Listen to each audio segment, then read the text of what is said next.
Let's talk about the NBA a little bit. A story developing right here in Atlanta. Our David Aldridge reports the Hawks are open for business regarding Josh Smith. DA reports that during a meeting this week, Hawks management told Smith's representatives the team isn't willing to offer him a max contract this summer when he becomes a free agent. Smith recently publicly indicated he believes he's a max player, which in his case would mean a contract worth about $94 million over 5 seasons long. Smith around here has been something of a lightning rod, a divisive figure, a little polarizing with fans here. He was suspended by the Hawks last month by the team. At the same time, he's been a borderline all-star for a couple of years now and a unique talent. How many teams do you suppose would have interest in Smith as a max player, if that's what it takes? Well, there's going to be teams out there that have money, and, there's only so many players. And if you look at the talent level of this guy, he's a very good player. I think his game has improved over the last couple of years.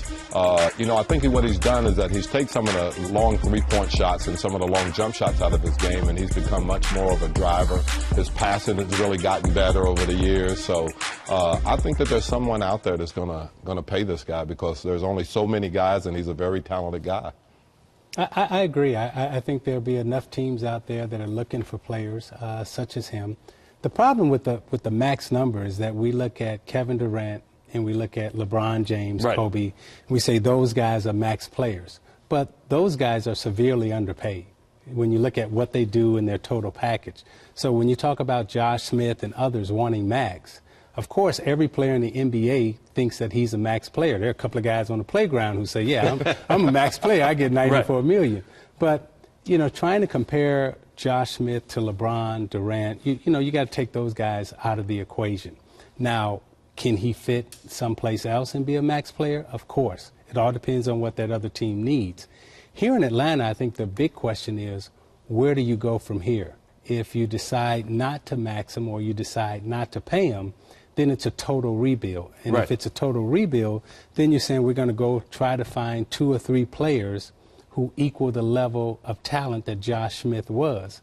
And history tells us that you always end up overpaying for those 2 or 3 guys that you think is going to take the place of that one star that you had. Plus, I think over the years in this league, great is better than too good. You can go out and get 2 really good players. Right. It still won't equal spread that money around, but you don't have the guy you want. Yeah, it just doesn't work out. It's an interesting question for the Hawks, and the overhaul apparently began last summer when they made the deal to send Joe Johnson to the Brooklyn Nets. They dealt away Marvin Williams and then wound up with a bunch of one-year deals. They're committed to, I believe, only 3 players technically for next season.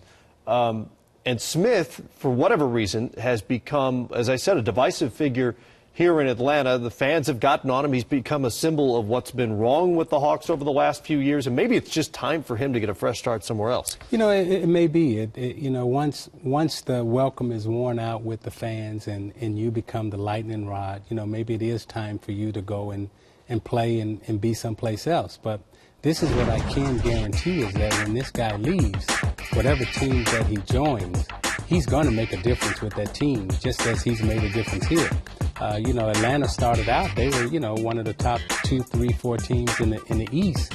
And before all this trade talk and, discontent started with him, he was playing pretty well. So where Atlanta goes from here, we don't know. I think Atlanta could very easily fall out of that 6th, 7th spot that they're sitting in right now and not make the playoffs this year.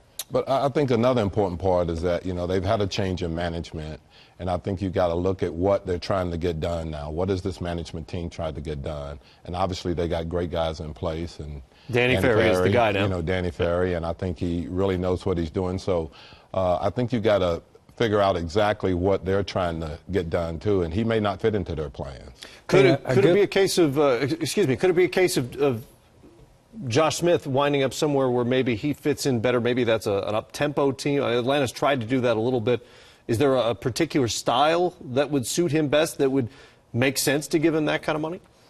Well, style and play is everything. If Joe Montana would have got drafted by the Pittsburgh Steelers, he wouldn't be Joe Montana. Right. But, or somebody running the run and shoot back, back in those days. Being with the 49ers, as a quarterback, he's Joe Montana. So there's a style and a system for everyone. And if he gets in the right system, Clearly, he has the talent in terms of running up and down the court.